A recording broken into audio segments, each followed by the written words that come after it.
ណាខ្ញុំបានសូមឱកាសបកណាគ្រប់ព្រះអង្គនិងញោមញាតិទាំងអស់លោកគ្រូបានមានប្រសាសន៍ហើយដែលយើងចូលមកក្នុងស្រុកណែកបលពស់ខាងនេប៉ាល់ដែលឈ្មោះតៅលីហាវ៉ាហើយបានមកទៅថ្វាយបង្គំទ្វារក្រុងទ្វារខាងកើតទ្វារអភិនិស្សក្រមបាទឥឡូវខ្ញុំមកករណីខ្ញុំបាទសូមរៀបរាប់បកពរេប្រវត្តិបន្តិចមុននឹងដល់កបលពស់នេះបាទឯកសារពុទ្ធប្រវត្តិឥណ្ឌាខ្ញុំបានអានច្រើនជាងពុទ្ធប្រវត្តិខាងកម្ពុជាបាទឯកសារពុទ្ធប្រវត្តិឥណ្ឌាហ្នឹងគេបានដំណើរថាព្រះបាទអិក្សវាកុនៅក្រុងសាកេតហ្នឹងនៅខាងកើតនៅក្រុងសាវត្ថីបាទចិត្តទីក្រុងអយុធ្យាសប្តាហ៍ថ្ងៃព្រះបាទអិក្សវាកុហ្នឹងមានព្រះរាជបុត្រច្បងឈ្មោះអូកាកមុខៈខ្មែរយើងហៅអូកាការាជកូនច្បងបង្កើតព្រះបាទអិក្សវាកុហ្នឹងមានព្រះរាជបុត្រត្រី5ព្រះអង្គគេរាប់ប្រាប់ឈ្មោះហ្នឹងមិនគ្រប់ទេបាទកូនច្បងឈ្មោះព្រះបាទអូកាកមុខៈឬអូកាការាជហើយបុត្រីច្បងឈ្មោះព្រិយាបុត្រីហ្នឹងច្បងគេបំផុតព្រះរាជបុត្រច្បងឈ្មោះអូកាកមុខៈឬអូកាការាជបុត្រីច្បងឈ្មោះព្រិយាដោយសារព្រះបាទអិក្សវាកុទ្រង់សពតិក្រោយដែលព្រះមហាសីទី1ព្រះមហាសីទី1ហ្នឹងបានមានព្រះរាជបុត្រាបុត្រីទាំងអស់9ព្រះអង្គព្រះរាជបុត្រី4ព្រះអង្គបុត្រា4ព្រះអង្គព្រះរាជបុត្រី5ព្រះអង្គដោយមានព្រះនាងព្រិយាជាព្រះរាជបុត្រីច្បងដោយព្រះរាជបុត្រា4ព្រះអង្គដោយមានព្រះបាទអូកាការាជជាច្បងជាបុត្រព្រះរាជបុត្រច្បងបាទដោយដល់ព្រះបាទអិក្សវាកុក្រោយពីព្រះមហាសីអគ្គមហាសីទី1ចូលទីបង្គាប់ទៅនៅសល់តែព្រះរាជបុត្រាបុត្រីទេក៏បានអភិសេកព្រះរាជបុត្រីអភិសេកថ្មីមហេសីថ្មីមួយឈ្មោះជាយន្តិបាទរួចហើយបានព្រះរាជបុត្រមួយបោគេបំផុតឈ្មោះជាយន្តិព្រះបាទជាយន្តិព្រះជាយន្តកុមារហើយដល់អត់ពេលព្រះរាជអគ្គមហេសីទី1នៅសល់ព្រះរាជអគ្គមហេសីទី2បានមានសំណុំពរមួយពីព្រះអគ្គមហេសីទី1ព្រះនាងជាយន្តិហ្នឹងថាបើប្រសិនណាជាព្រះកុមាររបស់ខ្ញុំម្ចាស់បានមានវ័យវឌ្ឍនាការឡើងសូមរាជសម្បត្តិហើយព្រះបាទអិក្សវាកុក៏ផ្លាត់ណាសតិទៅក៏បានយល់ព្រមដល់ព្រះរាជបុត្រាបុត្រីខាងព្រះអគ្គមហេសីដើមដឹងថាព្រះរាជបុត្រព្រះបិតាយល់ព្រមលើករាជសម្បត្តិឲ្យព្រះអនុជចុងក្រោយហើយតាមប្រពៃណីគេមិនហ៊ាននៅធ្វើឲ្យមានការលំបាកដល់ព្រះរាជវង្សានុវង្សទេដើម្បីជានៅគុណវិបត្តិធ្ងន់ធ្ងរក៏បំបោបង់ខ្លួនគេទាំង9នាក់ចេញពីនគរសាកេតបាទចេញពីនគរសាកេតនៅអយុធ្យាសប្តាហ៍ថ្ងៃនោះនៅក្បែរអយុធ្យាអត់មានគេដំណើរលៃពិតប្រកបដែលយើងគួរទៅថ្វាយបង្គំជាទីសក្ការៈទេប្របាទធម្មមេសកប្រមាណសាងអ្វីទេបាទនេះណែភាគវគ្គទី1នៃព្រះរាជវង្សានុវង្សរបស់ព្រះសម្មាសម្ពុទ្ធវគ្គទី1គឺព្រះបាទអិក្សវាកុមានព្រះរាជបុត្រត្រីច្បងនោះគឺព្រះនាងព្រិយាព្រះរាជបុត្រី5ព្រះអង្គហើយព្រះរាជបុត្រ4ព្រះអង្គមានព្រះបាទអូកាកមុខៈឬអូកាការាជជាច្បងបាទដោយក្រោយមិនបានប្រឆាំងនឹងបំណងរបស់ព្រះបិតាទេព្រះបុត្រាទាំងអស់បានគោរពព្រះបិតាជាជាងជីវិតរបស់ពួកគេទៅទៀតដោយមិនបានធ្វើឲ្យព្រះបិតាមានការរង្គេះក្នុងព្រះរាជហឫទ័យក៏នាំគ្នាបំបោបង់ចេញទៅបាទកាលណាចេញទៅមិនមែនចេញតែម្នាក់ឯងទេចេញទៅបំបោបង់នឹងមានមន្ត្រីក៏ទៅជាមួយកងអង្គរៈទៅជាមួយអ្នកកណន័យក៏ទៅជាមួយសេះតម្រៃឲ្យទាំងអស់ធ្វើដំណើរពីក្រុងសាកេតចេញវាចូលព្រៃមកដល់អាស្រមដែលយើងទៅថ្វាយបង្គំណាព្រឹកមិញនេះបាទអាស្រមកបិលហ្នឹងឯងឃើញទេអាស្រមកបិលហ្នឹងនៅជាប់ភ្នំធូលី យើងអត់មើលឃើញទេភ្នំខាងឆ្វេងដៃមុនចូលទៅប្រាសាទព្រះបាទសត្វនៈឈ្មោះភ្នំធូលីហ្នឹងរៀងងើបបន្តិចថាដូចជាបង្អោនមករកក្រុងកបិលពរបាទជាប់ជើងភ្នំហើយចន្លោះប្រាសាទព្រះបាទសត្វនៈយើងបានមើលឃើញទេមិនអត់បានចាប់អារម្មណ៍ចន្លោះប្រាសាទនិងជើងភ្នំធូលីហ្នឹងមានស្ទឹងមួយឈ្មោះផាគីរ៉ាថេបាទស្ទឹងមួយឈ្មោះផាគីរ៉ាថេហ្នឹងរដូវវស្សាអាចហូរមកដល់នៅខឿនព្រះរាជវាំងបាទហើយសប្តាហ៍ថ្ងៃស្ទឹងហ្នឹងឈ្មោះបានកង្គាវណៈកង្គាស្ទឹងដែលមានដើមឈើដុះតាមដងស្ទឹងដែលយើងមើលឃើញសត្វឈើវណៈឬបណៈប្រែថាព្រៃកង្គាប្រែថាទឹកបាទតែនឹងតាមប្រវត្តិនឹងវៈទី2បាទហើយមកដល់កន្លែងហ្នឹងហើយព្រះរាជបុត្រាបុត្រីនៃព្រះបាទអេកស្វាកោហ្នឹងក៏ស្នាក់អាស្រ័យជាបណ្ដោះអាសន្ននៅក្បែរអាស្រមកបិលហ្នឹងតាមឯកសារប្រវត្តិសាស្ត្របញ្ជាក់ថានៅក្បែរស្រះធំមួយ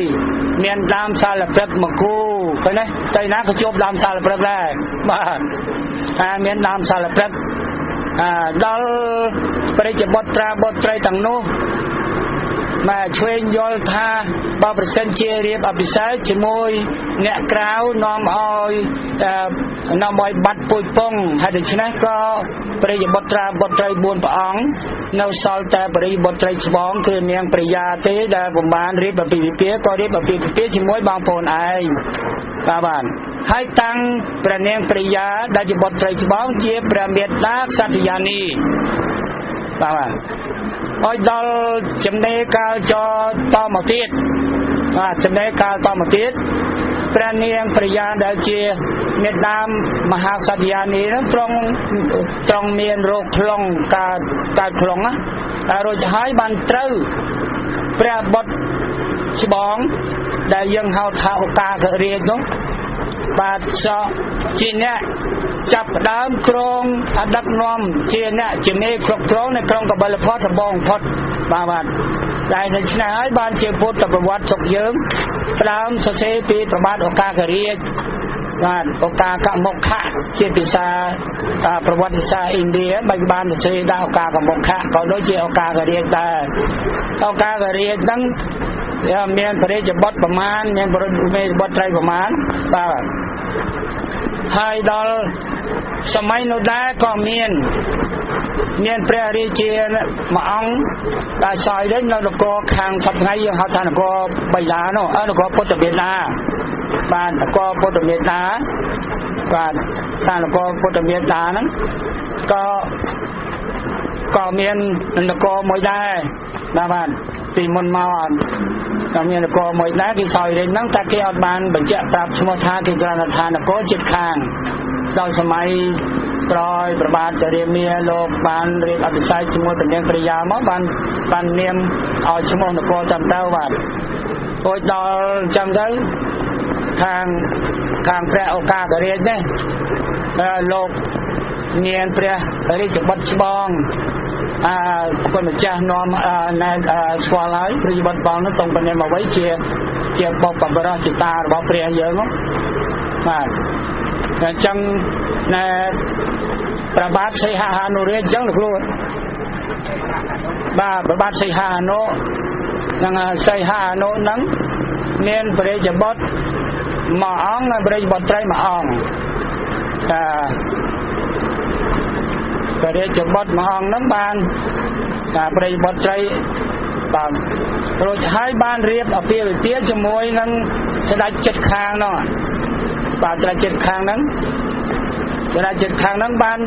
គេប្រាប់តែនាមមួយគឺព្រះបាទអញ្ជនៈក្រោយមកព្រះបាទអញ្ជនៈហ្នឹងមិនត្រូវជាតាមពិតត្រូវជាម្ដាយមីងរបស់ព្រះអង្គបាទមានរបស់ព្រះបាទសិទ្ធត្ថនៈទេនោះ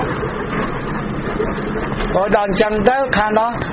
មានព្រះរាជបុត្រ ប្រិយបុត្រីពីព្រះអង្គប្របាទអញ្ជអ្នកនេះមានប្រិយបុត្រីពីព្រះអង្គគឺព្រះនាងសិរិមហាមាយានិងព្រះនាងប្រជាប្រទេសកុតមីបាទរីឯព្រះបាទសីហានុនេះក៏មានបរិយាបុត្រដល់ឆ្នើមមួយអង្គគឺព្រះបាទសុទ្ធោទនៈដល់អញ្ចឹងហើយបានជាព្រះបាទសុទ្ធោទនៈហ្នឹងហើយនឹងខាងនគរកលយៈអត់ទាន់មានឈ្មោះទេបាទខាងកលយៈនគរនេះក៏បានទៅជាអាពាហ៍ពិពាហ៍រួមគ្នាបងប្អូនគ្នាបង្កើតបងប្អូនជ្រុលមួយបង្កើតទេបងប្អូនជ្រុលបង្កើតហើយដល់អញ្ចឹងហើយព្រះបាទសីហានុទៅជាចេតារបស់ព្រះសម្មាសម្ពុទ្ធយើងជាព្រះបិតារបស់ព្រះបាទសុទ្ធោទនៈតាមប្រពៃណីកាលណារៀបអាពាហ៍ពិពាហ៍ហើយព្រះសិរិមហាមាយាបានយាងមកនៅខាងព្រះស្វាមីបានទៅនៅខាងប្តីបានជ្រៃថាព្រះនាងសិរិមហាមាយាបានមកនៅខាងព្រះស្វាមីព្រះបាទសុទ្ធោទនៈឯនេះបាទមុននឹងដល់សីហានុបាទមុននឹងដល់សីហានុនោះដោយលោកគ្រូបានមានភាសាពីខាងដើមគឺតាក់ទងនឹងរឿងព្រះរាមាបាទឆ្លៀតបន្តិចទាញទៅដល់ព្រះរាណសីចុះព្រះរាមានឹងជាព្រះរាជាសម័យកណ្ដាលយុគកណ្ដាលក្រោយព្រះបាទព្រហ្មទត្តទេបាទប៉ុន្តែព្រះបាទព្រហ្មទត្តល្បីជាងគេគ្រប់គ្រងនៅក្នុងព្រះរាណសីដែនកាសីឬក៏មហាជនបទកាសីបន្តិចទៀតយើងទៅដល់ហើយកន្លែងព្រះអង្គសម្ដែងធម្មចាស់នោះបាទដល់ព្រះបាទរាមានឹងជួនលោកមានអាពាហ៍ដែរកើតរោគខ្លងដូចគ្នាដល់កើតរោគខ្លងលោកដាក់រាជសម្បត្តិជូនបុត្រារបស់លោកក៏យាងធ្វើដំណើរមកកាន់ព្រៃហេមពៀនដែលនៅមិនឆ្ងាយប៉ុន្មានពីអាស្រមរបស់កបិលបាទឃើញទេអាស្រមរបស់កបិលដែរនោះបាទហើយដល់អញ្ចឹងហើយបានចូលព្រៃនឹងទៅព្រៃកបៅហ្នឹងគេសរសេរជាអង់គ្លេសគេដាក់ថាកោឡាំដើមឈើកោឡាំហ្នឹងលោកគ្រូបានបកស្រាយជាភាសាខ្មែរយើងថាដើមក្របៅប៉ុន្តែបើដាក់ភាសាខ្មែរយើងដើមក្បៅបាទឈ្មោះទីក្រុងបាទឈ្មោះដែនកលយៈហើយដូច្នេះគេចង់ឲ្យតែឈ្មោះទៅតាមឱសថជាបាលព្រះរាមានិងព្រះនាងព្រិយាឲ្យមានជីវិតរស់នៅឡើងវិញហ្នឹងគេដាក់ថាបើកំហើយតែផ្លែកឡាំឬក៏ជ័រកឡាំនឹងជាបាលរោគរបស់លោកក៏មានជីវិតដែរហើយដូច្នេះយកឈ្មោះកលយៈនិងកឡាំហ្នឹងជាឈ្មោះនគរបាទជាឈ្មោះនគរផងជាឈ្មោះទីក្រុងផងជាឈ្មោះរាជាណាចក្រផងហើយដល់ព្រះរាមាលោកបានជួបក្រោយមកបានជាបាលជំងឺខ្លងជាហើយលោកក៏បានជួបព្រះនាងព្រិយាដែលកំពុងតែស្វែងរករស់នៅក្នុងគុហាមួយក្នុងព្រៃកំពុងតែស្វែងរកឱសថដើម្បីជាបាលជំងឺខ្លងនោះដែរក៏បានជួបនឹងព្រះរាមាដែលបានជាបាលជាទៅហើយថាមនាលនាងមកពីខាងណាអញ្ចឹងទៅរៀបរាប់ប្រាប់ដឹងសេចក្តីគ្នាដូចហើយលោកថាបញ្ចឹងមកមកជាមួយខ្ញុំមកដើម្បីទៅជាបាលជំងឺក៏ជារួចហើយអាចដឹងចិត្តគ្នាទៅវិញមករាប់អានទៅក៏អភិសេកដាក់ឈ្មោះរាជាណាចក្រនឹងកលយៈរាជាណាចក្រកលយៈហើយទីក្រុងហ្នឹងយកឈ្មោះព្រះរាមាហ្នឹងដាក់ឈ្មោះថារាមគ្រាមដែនកលយៈស្រុករាមគ្រាមមានដំណើររហូតដល់សព្វថ្ងៃនេះរីឯខាងកបិលពស់វិញបាទកបិលពស់វិញហេតុអីបានជាឈ្មោះកបិលវត្ថុហើយនឹងឈ្មោះសកៈបាទដោយខ្ញុំបាទគឺករណីខ្ញុំបាទរៀបរាប់ខាងដើមមកព្រះរាជបុត្រីព្រះបាទឥស្វាកុហ្នឹងមកដល់ជ្រកនៅក្បែរអាស្រមកបិលតបោះអាស្រមហ្នឹងនៅក្បែរស្រះមួយដ៏ធំហើយមានដើមសាលព្រឹកនៅទីនោះផងដូចដល់កិត្តិនាមនៃការចម្រើនរស់នៅហើយការគ្រប់គ្រងដ៏ស្អាតស្អំនៃព្រះរាជបុត្រីនៃព្រះបាទឥស្វាកុនឹងហើយក្រោយមកបានជាបាទ ប្របាទឥស្វាកៈនឹងលោកថានេះចំពិតជាខ្សាត់មែនហៅថាសក្កៈពិតប្រកបមែនបាទហើយហេតុដូច្នេះពាក្យថាសក្កៈនឹងកើតមកពីពាក្យថាភាពពិតប្រកបនៅសម័យនោះនឹងមកពីដើមសាលព្រឹកvà dân hậu đàn sạc cả rước có sạc dạ rồi mọc nẹ sầm xê đam bay sầm rô sầm đây oi người dê ban số trong có bao phía xa sang trật phóng và lấy phong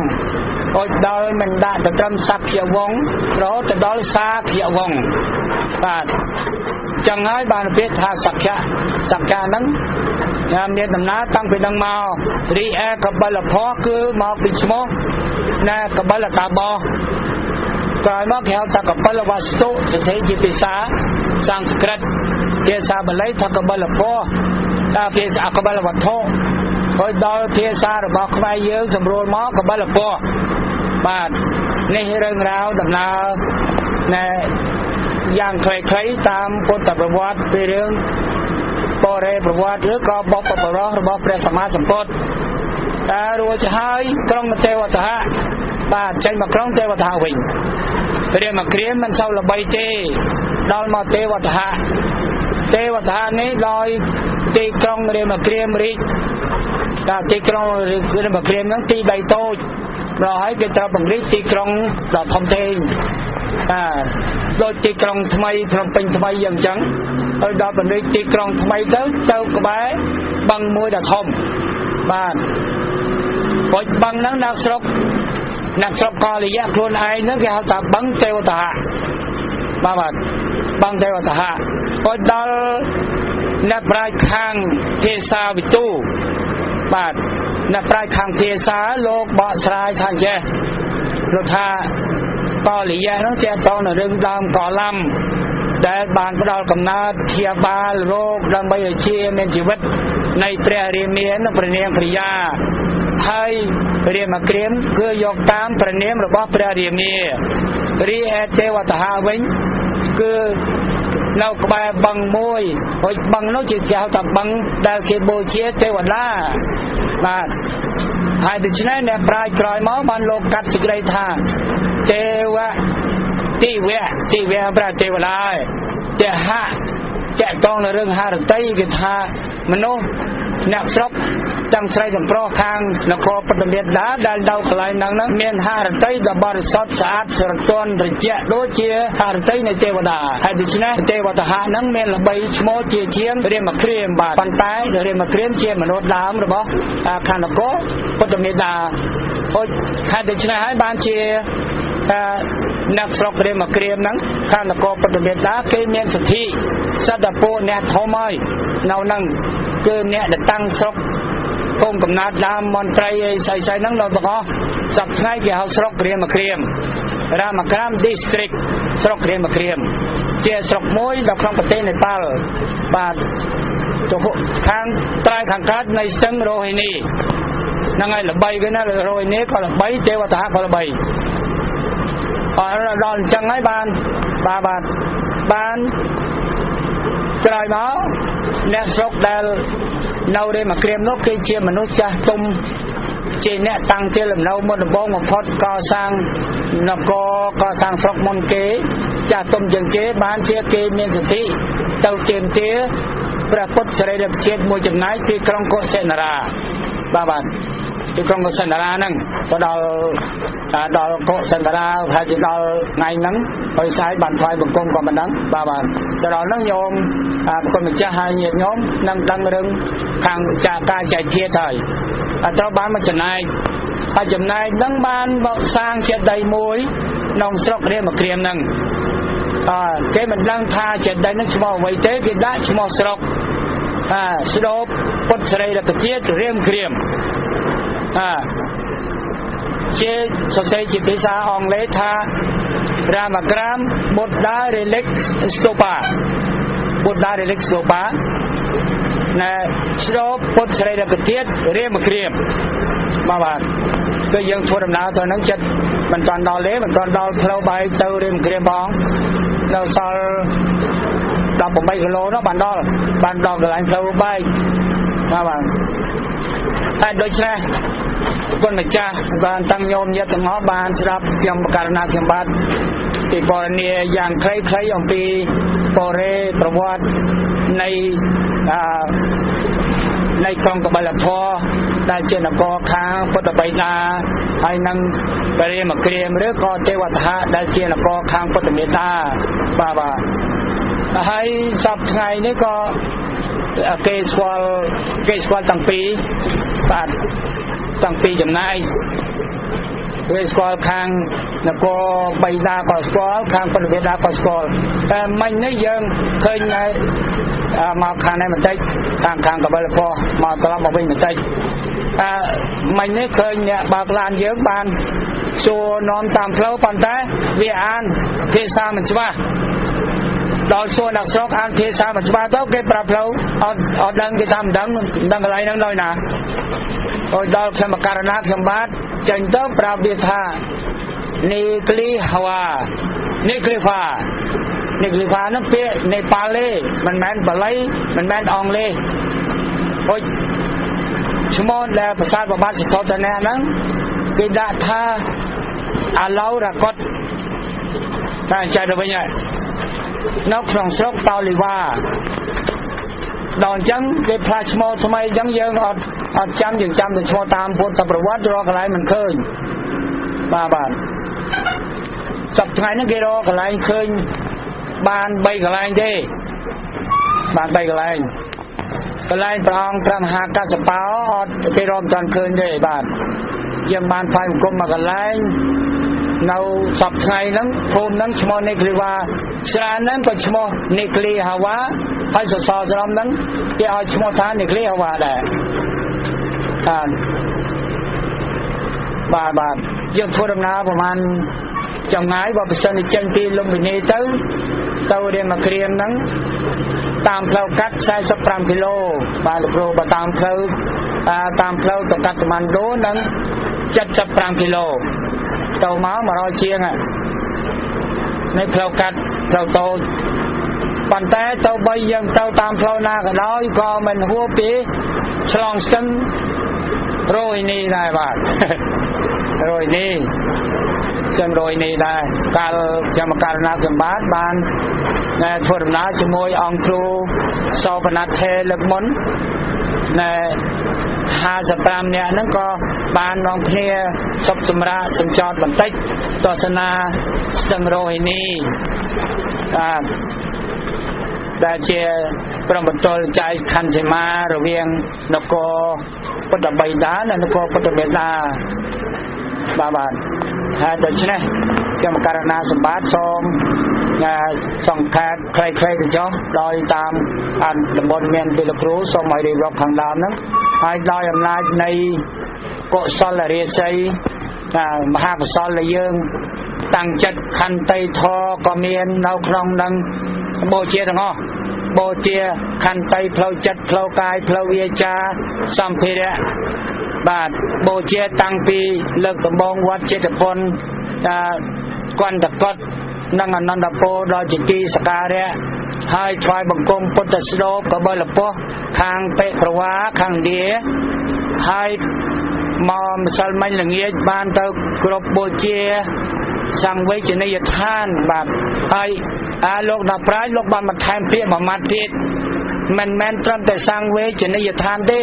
លោកសរសេរដាក់ថាទស្សនីយសង្វេជនីយដ្ឋានទៅប៉ុណ្ណឹងសរសេរដោយព្រះមហាអធិគុណរស់កែវតែគេប្រតិបត្តិពិសេសពិស្ដារលោកបានសរសេរដាក់ថាទស្សនីយសង្វេជនីយដ្ឋានលោកប្រែថាជាឋានដែលអ្នកជឿក្នុងសាសនាដែលគួរទៅមើលដោយសេចក្តីគោរពនិងសេចក្តីសង្វេគបាទហ្នឹងហើយទស្សនីយសង្វេជនីយដ្ឋានហ្នឹងភាសាបាលីបាទទស្សនីយសង្វេជនីយដ្ឋាន4កន្លែងដែលទី1គឺលំពិនីទីប្រសូតរបស់ព្រះសម្មាសម្ពុទ្ធក៏ចូលក្នុងទស្សនីយសង្វេជនីយដ្ឋានទី2គឺស្ថានដែលព្រះអង្គត្រាស់ដឹងនៅក្នុងរដ្ឋបិហារសពថ្ងៃក្នុងស្រុករកវេលាសេនានិគមពីសម័យពុទ្ធកាលបាទទី3អិសេបតនៈ នៅក្នុងដែនកាសីពីសម័យពុទ្ធកាលសពថ្ងៃគឺក្រុងពារាណសីបាទនិងទី4គឺកុសិនារាសម័យពុទ្ធកាលដែលមានឈ្មោះថាកុសាវតីសម័យក្រោយមកកុសិនារាហើយសពថ្ងៃឥណ្ឌាហៅកុសិនកាខ្មែរយើងហៅកុសិនកោ4កន្លែងហ្នឹងចាត់ទុកថាជាទស្សនីយសង្វេជនីយដ្ឋានតាមពាក្យបច្ចេកទេសបាលីបាទណាហើយសូមមហាកុសលដែលយើងបាន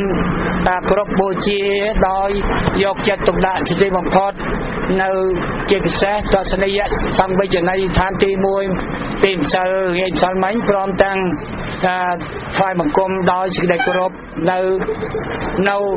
ទ្វារមង្គលទ្វារអភិនិស្សក្រមទ្វារខាងកើតនៃនគរកបិលពស្តុហើយនឹងព្រះវិហារព្រះនិក្រូធរោងចុងបញ្ចប់គឺយើងមិនភ្លេចទេទីប្រសូតនៃព្រះសម្មាសម្ពុទ្ធព្រះកោនីកម្មៈដល់ជាទីសក្ការៈសូមមហាកុសលទាំងនេះជួយថែរក្សាព្រះគុណម្ចាស់លោកគ្រូញាតិញោមរាល់ថ្ងៃក្នុងពេលដែលកំពុងធ្វើដំណើរដើម្បីទៅគោរពបូជាពុទ្ធបូជនីយដ្ឋាននឹងមានអារម្មណ៍នឹងល្អដដែលរហូតទៅដល់ត្រឡប់គេហដ្ឋានរបស់ខ្លួនរៀងខ្លួនជានិច្ចកាលរហូតទៅដល់អមតៈមហានិព្វានកុំបីឃ្លៀងគេឡើយសូមអនុមោទនា